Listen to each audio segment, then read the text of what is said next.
You're listening to Strange by Nature, your guide to the strange, weird, unbelievable, and improbable wonders of the natural world.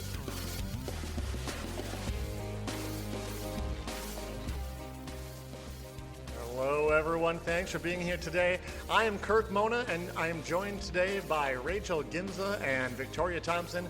We are all professional naturalists who together have scoured the world for weird and wonderful wonders just to please your mammalian brain's desire for novelty. Isn't that nice? Let's do this. All right, folks. I am starting off this week with another strange sea creature. Well, Ooh. In this case, it's a river creature. We've talked about plenty of strange water creatures, though, on this show. Sure. The I mean, look, ocean water is covers mysterious. a large part of the earth. We're going to talk It's about true. things in the water. Yeah. And they're often very different from land animals, so there's a lot of scope for weirdness from a human perspective. This is one of the strangest, but It's wonderful. in this one, the weirdness is really all on the inside. This is a fish. To look at this fish, you would never guess how strange it is. It's a small silver fish. It's about 9.5 centimeters long, so it would fit pretty nicely in the palm of your hand. It's silvery. It just looks fish-like. It's from the same genus as the guppy, which is a very common aquarium fish. Gotcha. All right. So before I Okay. tell you I about what raised makes guppies. this, oh, did you? Are they friendly? I did growing up. They were, mostly. I Wonderful. think. It was a long time ago. Well, before I tell you what makes this fish so weird, I'm going to tell you its name. And I want you to guess where it lives. Okay, so first of all, the Latin name I'll just get out of the way. It's called Poecilia formosa. And Ooh. Keep going. the common name is the Amazon molly. So if I told you that a fish was named the Amazon molly, where would you suppose it lives? I'm gonna go out like on a limb here, and I think it's a radical answer to say the Amazon, but I'm guessing that's wrong. You might very well think that, but that is wrong. Ooh. I have an idea. Okay, Rachel. Is it by so Formosa gives me an idea of like volcanic. Does it live in the Antarctic like mid-rift or whatever? No. Like, where the plates come together? Nope. Okay. Formosa actually means beautiful or lovely in Latin, I think. So. Oh, I was thinking. Oh, I know what I was thinking. Never mind. Keep going. You were thinking, I believe, the term is epilons. Right. Or that one. Micro epilons. Also, the micro epilon islands. Right. Or maybe the actually, I'm not going to give any hints because it makes sense once you hear my topic. But go on, Victoria.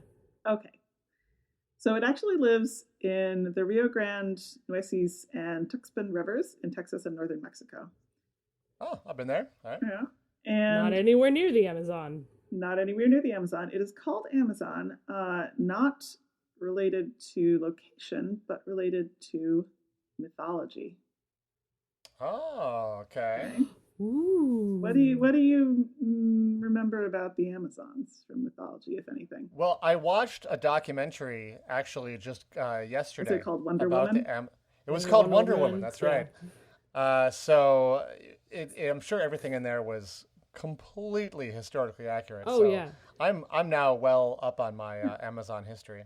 I'm not gonna lie, ancient Greece was one of my like kind of special interests as a kid, so I know that they're fierce Grecian warriors and they were fabulous and I just love them.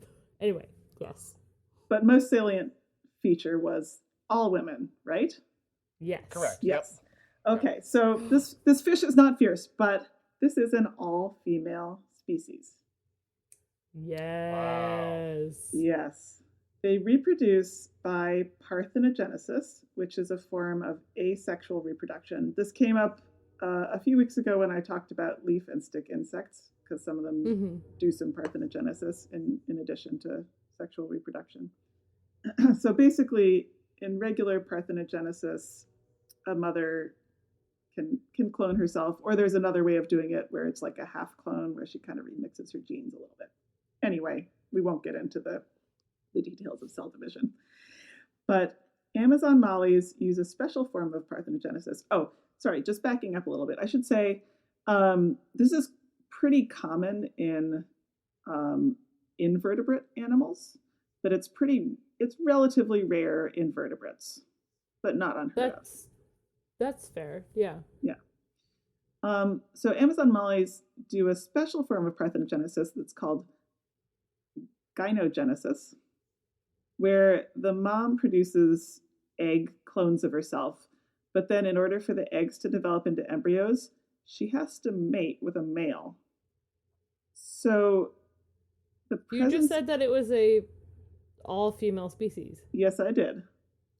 We're talking the interspecies here, aren't we? The presence of the sperm will trigger the embryo to develop without the sperm ever contributing any genetic material. So this is what is known as a sexual parasite. Not what you think about when I say those words, probably. Yeah, that's like some kind of horrible memories of like high school health class come flooding back to a sexual parasite. Right. But that's probably not what you're referring to. No, it's a behavioral thing because basically it's parasitizing the sperm of what males, you ask, right? Right, Yeah. right. Well, vertebrates that reproduce by parthenogenesis always seem to be the result of two species hybridizing. Ah, okay. Okay. So the Amazon molly, based on genetic analysis, was the hybrid of two other mollies, the sailfin molly and the Atlantic molly. Okay. So the Amazon molly will mate with males of one of those two species or a third one that's also fairly similar called the Temesi molly or Temesi. I'm not sure how that's pronounced. So this is very weird. Just a bit. Yeah. There's basically only a few other vertebrates who are similar, mostly some species of salamander. I was just gonna say, I know there's some salamanders that do this. Yeah. And so the really strange thing, though, is that the Amazon molly has recently been shown by genome sequencing to be over 100,000 years old as a species. Whoa. And That's- normally, This has been working for a while for them. yeah. That's a So long time. normally, some of the disadvantages of reproducing asexually is that genes don't get remixed. You're basically just cloning yourself over and over again. So You don't species, last first of long. all, yeah, they can't adapt to a changing environment and evolving parasites, Right. but also mutations will accumulate, right? Right. Normally. And so based on various stuff about its genome, normally scientists would expect an all-female, exclusively parthenogenic hybrid species like the Amazon molly to die out after about 20,000 years. They've been around at least 5 times longer than that. And based on some other stuff that I don't really understand, they can tell that basically no genetic decay has happened for the molly. So this Whoa. is just really weird, and scientists do not understand it. They are baffled. Yeah, they're baffled. One tiny Oh, possibility is that that's like my least favorite headline ever. Scientists baffled. Is Yeah. that not what the basis of scientific inquiry generally is? Wow, that's weird. Let's find out what happens. It Why that's doing absolutely is. However, any article that like headline that has that in there is generally clickbait BS. True. yeah, that's pretty accurate. There's one tiny possible clue, although it may really have nothing to do with it. Again, they don't know. So very, very occasionally, the Amazon mollies will produce a male that is triploid. So that means it has 3 sets of chromosomes instead of the normal 2. Right. And so there are extremely rare males. It's not clear if they maybe can then introduce new genetic material into the mix on those rare occasions. It's maybe helping the species. The question is, are those males fertile? it is a That's the question. other If they're question. if they're hybrids, that's a big if. Exactly.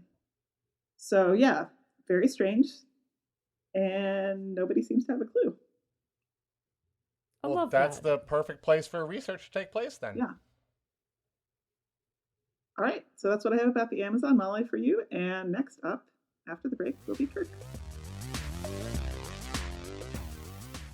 Kirk here with a quick note. If you're enjoying the show, be sure to subscribe and leave a 5-star review. It helps other lovers of the strange find our show.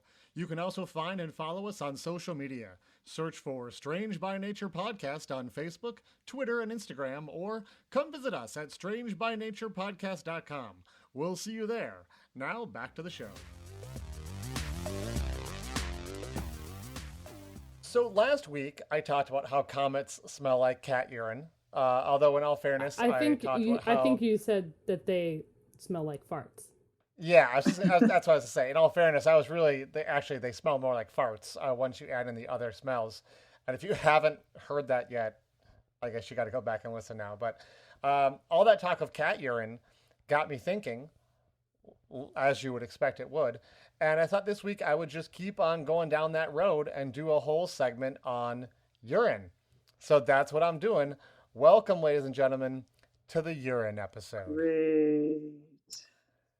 Love it. Good. Those are two exact opposite responses. Urine is kind of weird when you think about it. Some animals just constantly leak liquid out of their bodies, which is really weird. But some save it up, and when you think about it, that's maybe even weirder. That some species like save up their urine and then get rid of it all at once. Over time, urine has even come to have some evolutionary advantages to being able to have urine that you can save up and whatnot. But I want to look at some weird urine facts. Okay. Mm-hmm. All right. So first off, what is urine? Urine is mostly water, about 95% water. Some, but not all, comes from the foods we eat and the liquids we ingest. But water is also created in animals' bodies as a result of the complex chemistry that is the reverse of photosynthesis. So those of you awake in biology class may remember that in photosynthesis, plants combine water and carbon dioxide to make sugar. So that's 6 H2Os plus 6 CO2s to form C12H22O11, which is sugar, using the power of the sun. So it's energy from the sun that helps drive that reaction. So to break down the sugar, you produce water. You do the exact opposite, yeah. So there's extra oxygen that's not needed to form the sugar molecule. That's why trees breathe out oxygen. In animals, this process runs in reverse. So we take the sugars, we mix that oxygen back in, essentially, and we reverse the equation to get the energy back out from the sun. So we're basically getting that solar energy back out of the plant when we're eating those sugars. And by sugars, I also including complex sugars like carbohydrates and whatnot. Mm-hmm. So we then get rid of two waste products that we don't want that come out of that equation, water, H2O, and carbon dioxide, CO2. So we breathe out the CO2 and we urinate out the water. This process is called respiration, and it's what happens in the mitochondria inside our cells. It's the powerhouse really cool. of the cell. That's right. It's just really cool that the equation kind of works same in both directions, which I think is really fascinating. But we get out some of that water that originally went in to make that. So if you think about it, some of your urine is actually like water that was pulled up through the roots of a plant and transformed into sugars, and then you turned it back into water. That is a cool thought. Which is really sweet, cool. Yeah. Really cool. So that's a bit of a tangent there, but it's interesting that not all the water we pee out actually comes from the food, like liquid that was in the food and the water we drink. So urine isn't just wastewater though. Animal bodies use it to get rid of impurities using our liver. Our liver is detoxing our body 24 hours a day. This is incidentally why anyone offering to sell you a product they claim is a detox is what we call a charlatan. Your snake oil salesman. Right. Your body naturally detoxes itself 24 hours a day and uses urine to flush those out of the body. So the only thing a detox product is going to remove is money from your bank account. That's what they're actually designed to do. Another fun fact about pee is some people think that eating asparagus makes their pee smell funny. Yes, whereas that other happens. people, Yeah, it does. Yeah. Victoria, yes? Okay. So you're both saying yes. Now some people say no, like that doesn't happen to me. That it doesn't make their pee smell. They are wrong. They just can't So smell people it. think yes. So Oh, we think of it okay. as being there is a genetic difference, and people think there's a genetic difference. Some people's pee smells when they eat asparagus, and some doesn't. They're half right. There is a genetic difference, but the genetic difference is not whether or not your pee smells, it's whether or not you can smell it. Some people genetically cannot smell that compound and can't smell that their pee smells, whereas some people can smell it and could tell that they are pee, or I guess presumably other people's pee has that smell as well, which is really interesting. Why are you smelling other people's pee? I don't, that's up to you, Rachel. I'm not going to imagine why you're smelling someone's pee. Have you never been in a stairwell in a major metropolitan city? I used to be a resident assistant, so So you smelled pee. All yeah. right.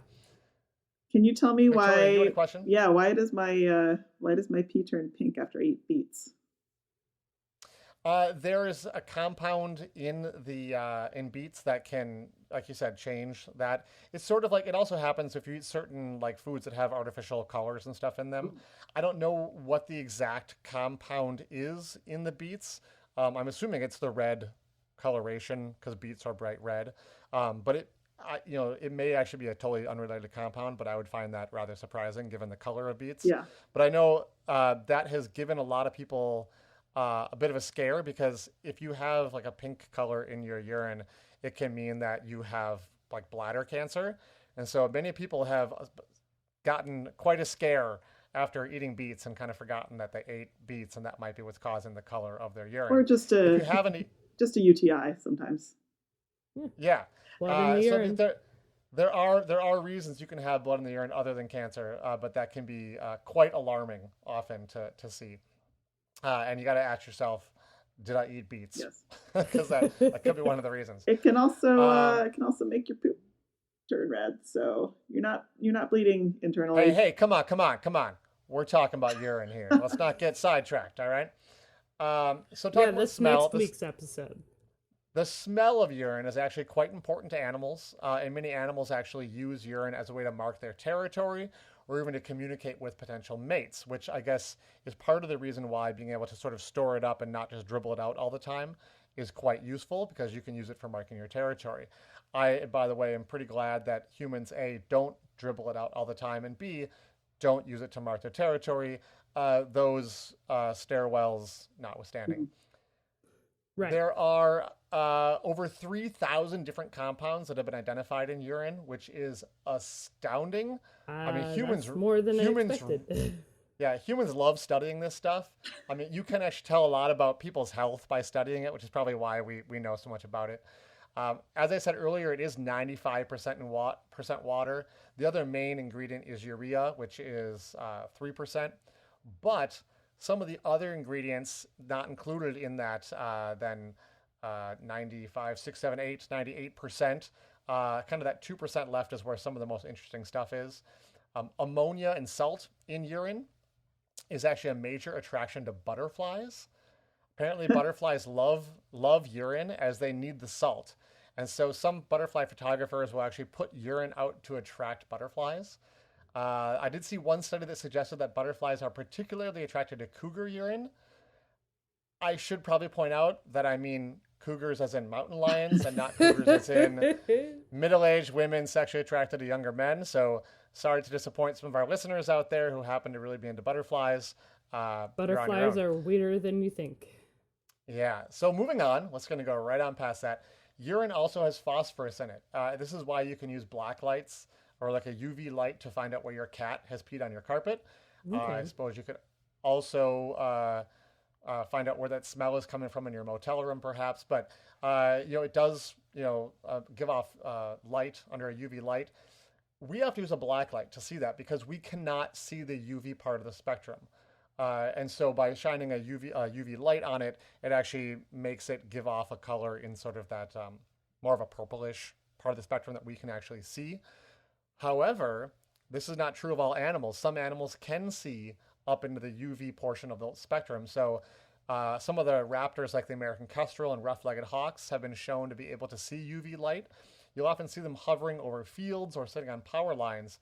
And it seems like they have like a huge area to watch to see such small, tiny prey, like say a little mouse or even a little shrew. But mammals like that often mark their trails by, like we talked about earlier, sort of constantly dribbling out urine on their trails to form a scent trail.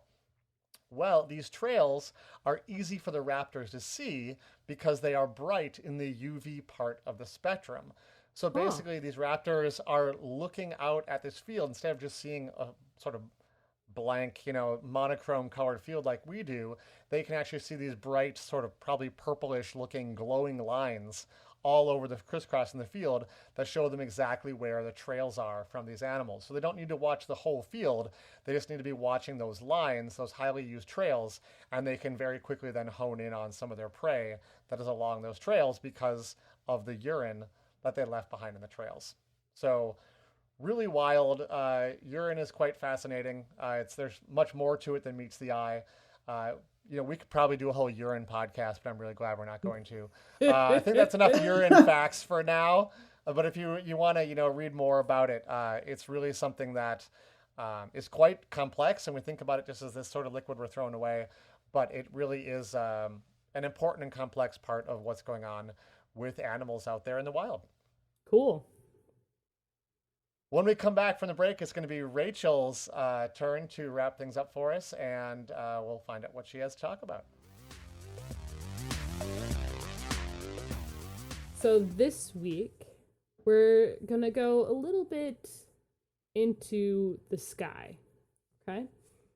So let's just imagine, it shouldn't be too hard for us. There was a pretty good rainstorm earlier this week when we were recording this. Yeah. It was raining, and the pitter-patter is pretty calming and just nice. You're curled up with maybe a book or a cup of tea, and you're watching the rain come down.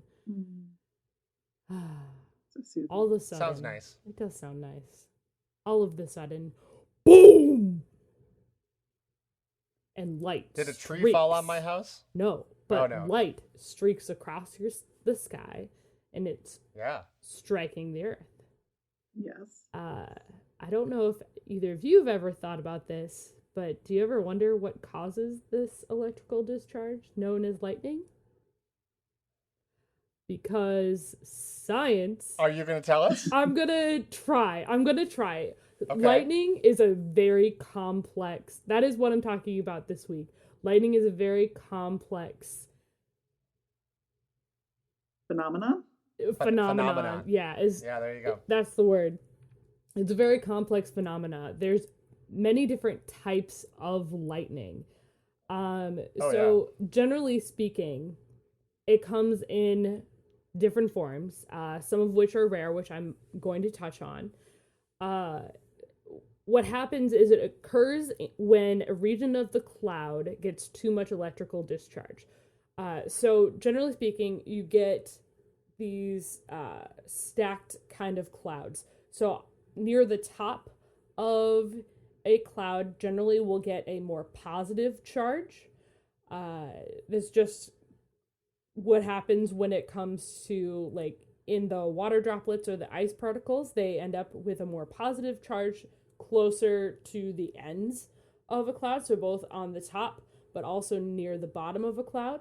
And then in the middle, in the part that we generally can't see, obviously, is a more negative charge. So what happens is that this imbalance eventually has to coalesce. They need to balance each other out. It builds and builds and builds. And in order to balance itself, either between in itself, within the cloud itself, or between two different clouds, or even between the cloud and the ground, needs to balance the charge somehow, even temporarily. So this is the same as, like, in the wintertime when it's dry in your house and I'm wearing wool socks and I'm rubbing them on the carpet, building up a charge. It really, really wants to balance out.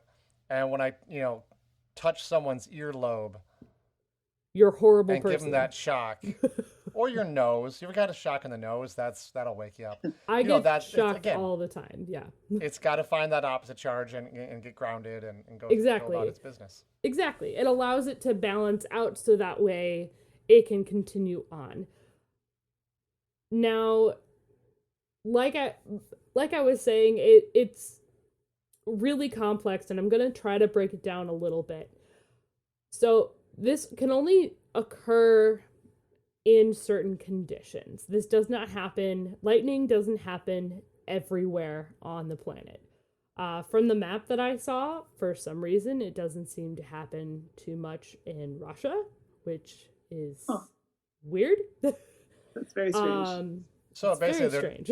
what you're saying is they don't get a lot of thunderstorms. Yeah, they don't get a lot of thunderstorms. Right. That is not a type of weather phenomenon that they get as much, at least. I would imagine, based on what I know about weather, you need, in order to get thunderstorms to build, you need to have, warm and cold fronts crashing together. Yep. And so if you don't have that, you're not going to get thunderstorms. In Russia, they only have cold fronts.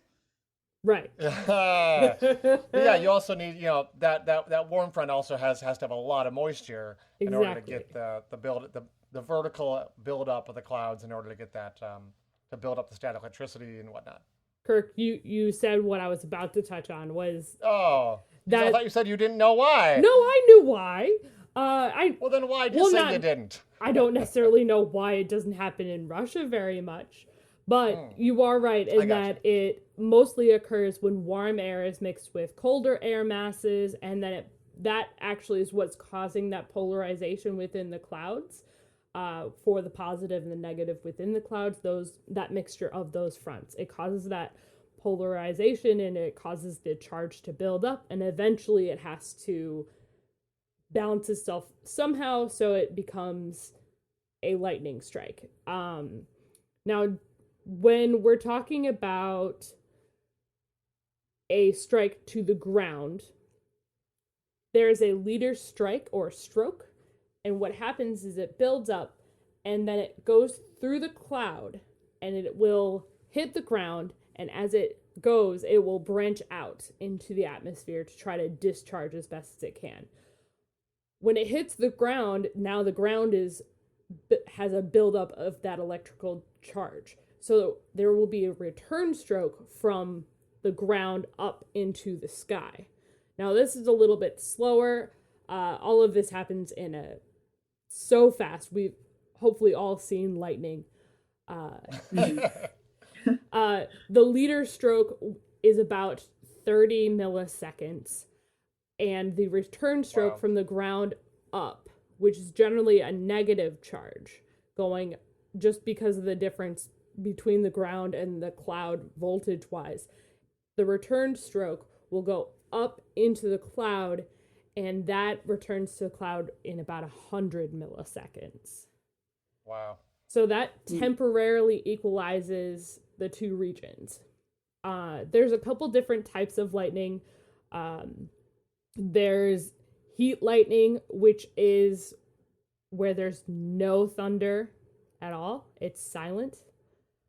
Thunder is, what happens with thunder is just the sound barrier pretty much being broken. It's the air disturbance of the superheated air coming down through, and the sound of thunder is air rushing back into that space. So heat lightning is where there isn't any thunder. It's silent. You can see it, but it's not. My understanding is that it's just that it's so far away over the horizon that the sound isn't getting to you. But if you were at the actual source of it, it would be just as loud as normal. Right. Then there's dry lightning, and generally speaking, dry lightning causes a lot of forest fires. This is a purely electrical storm that doesn't happen with a rain shower, what we mostly assume with a storm. And then the most rare is ball lightning. Now this is, I've heard of that. Very rarely. This is not observed very much in science. Yeah. Are you saying it's possibly a little apocryphal? What did you say, Victoria? A little apocryphal? Oh my god. Maybe a little bit. So it's I don't know that it's mentioned anywhere in the actual Apocrypha. Way to be a pedant. Sorry. So ball lightning is generally not a whole lot is known about ball lightning, and I'm not going to touch on it too much just because it's bizarre and there's not much known. Very strange. But it lasts longer. Wait, that's not right. Then you're saying it's strange and you're not going to talk about it on our podcast? I know, maybe another time, but the problem is that because it's not been seen as much, like observed scientifically, it's hard to explain because science doesn't really know why it's happening. Yeah, some of the reports of its behavior really seem to defy logic. There was like the a video laws of physics, basically. Yeah. Like, oh yeah, it came and it went right, slow. This orb went through my window, like through the pane of glass, and you're like, well, glass is not a conductor of electricity, so it's an insulator, in fact. So like, there's these reports, and you're like, how much were you drinking that night? When you exactly, there's actually a video. Yeah, and there are some phenomena that have been seen, but like, yeah, there was it's very interesting, but it's very what is happening. There was a video actually that was confirmed that came out, I think, in either 2014 or 2018. I can't remember which year. Of a ball lightning, and this lasts a lot longer than a split second of a bolt. It lasts a lot longer, and some cases it potentially like explodes and smells like sulfur afterwards. That's a common thing. It's weird. Another form of lightning is volcanic lightning, which oh yeah, that's so cool. It's really cool because it's not caused by a storm. It's actually caused by the erupting volcano itself. So there's a polarization that's happening between the charged particles in the air, between the volcano itself and the atmosphere, and the lightning is actually being caused by the volcano erupting, which is so bizarre. It's so cool looking. That's actually one of the reasons I chose lightning this week, because it's just, that is really cool. It's also known as like a dirty thunderstorm, because it's, which is, of course, why not? Because it's through all of the ash plume of that volcano that's erupting, and you just see lightning coming out through it. Lightning. It's completely shocking, isn't it? Oh, jeez. Is this just like the pun episode? What is going on? Yes. But I suppose last week was where I had the terrible. You're in trouble for making that shocking pun. Well, that's what I have for you both and for all of our listeners this week. See you next week. See you next Bye-bye. week. Thanks, everyone, for listening to today's show. Be sure to subscribe. New episodes drop every Wednesday, and we love sharing this strange world with all of our listeners. If you would be so kind as to leave us a 5-star review, that would be great. It lets other lovers of the strange discover the show. You can reach out to us on social media by searching for Strange by Nature Podcast on Twitter, Facebook, and Instagram. You can send us an email as well. Our address is contact@strangebynaturepodcast.com. If you want more information about the show, you can also check out our website, which is strangebynaturepodcast.com. Until next week, get outside, stay curious, and embrace the strange.